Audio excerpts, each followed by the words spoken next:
Confession videos on YouTube usually signal drama, apologies, or scandals.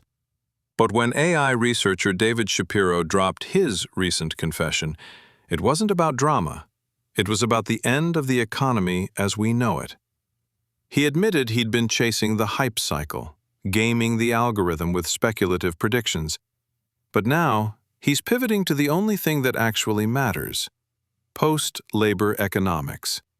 Because according to the math, the thermodynamics, and the raw data, the machine that puts money in your bank account is about to stop working. Shapiro's argument starts with a brutal reality check. Humans have no moat. In the long run, there is no physical law, no magic spark, and no biological defense that prevents a machine from doing your job better, faster, cheaper, and safer.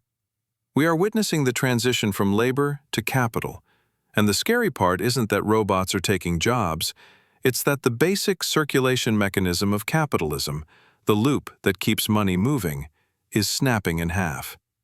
Think of the economy like a hydrological cycle. Rain falls, flows into rivers, reaches the ocean, evaporates, and rains again. In our economy, money behaves like water. Household spending evaporates into corporate revenue. That condenses into profits and investments, which then rains back down on us as payroll. This circular flow is the heartbeat of modern civilization. It's how 65% of the U.S. GDP exists. But there is a massive leak in the pipe. The critical link in that chain is the connection between business growth and hiring. For a century, if a company wanted to make more money, they had to hire more people. Growth equaled jobs. But AI severs that link. When companies can boost output and profit through automation, software, and agents, instead of adding staff, the growth-to-wages pipeline runs dry. The rain stops falling. The riverbeds where households live turn to dust. This isn't a future prediction. It's called the Great Decoupling, and it has already happened. Look at the charts since the late 1970s. Productivity went up like a rocket, rising nearly 80%. But worker pay? It flatlined. That gap is where the money went. It went to capital owners, not workers. We accepted this bargain because machines opened new industries. But generative AI is different. It doesn't just automate muscle, it automates cognition. Let's look at the thermodynamics. Silicon, steel, and electricity are simply more efficient than wet, fragile, 98-degree primates. We need 12 to 20 years of education. We sleep 8 hours a day. We burn out. An AI model? It can be cloned 1 billion times instantly. It works 24/7. It requires no overtime, no HR department, and no health insurance. If a model can do 80% of your job for 1% of the cost, the capital will flow to the model. That is not malice. That is arithmetic. So, where does the money go when wages disappear?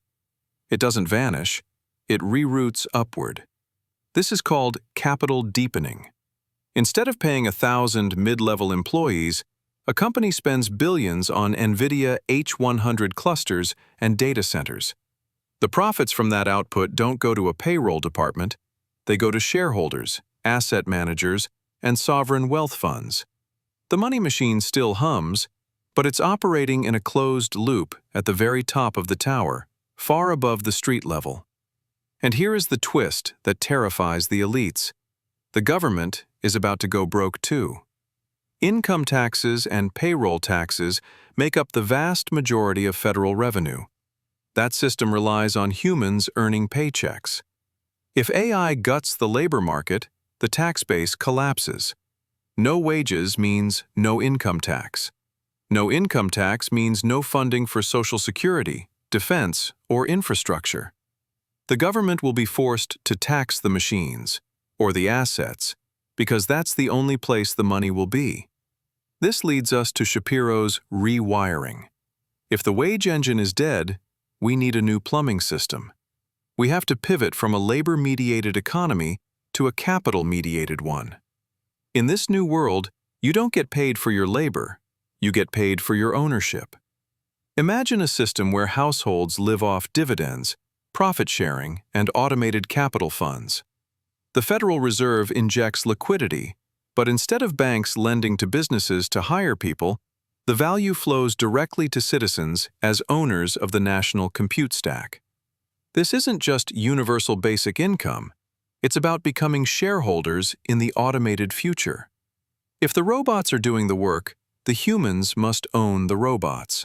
Otherwise, we are looking at a feudalism so severe it makes the Middle Ages look equitable. The great decoupling has already begun, and the choice is simple.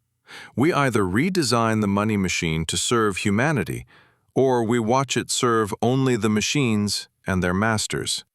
The transition will be messy, but the destination could be a world where work is optional and abundance is shared. But we have to wake up to the plumbing problem first. If you want to stay ahead of this economic shift, make sure you subscribe to the channel. We're tracking the money, the tech, and the future of your freedom. Don't get left behind.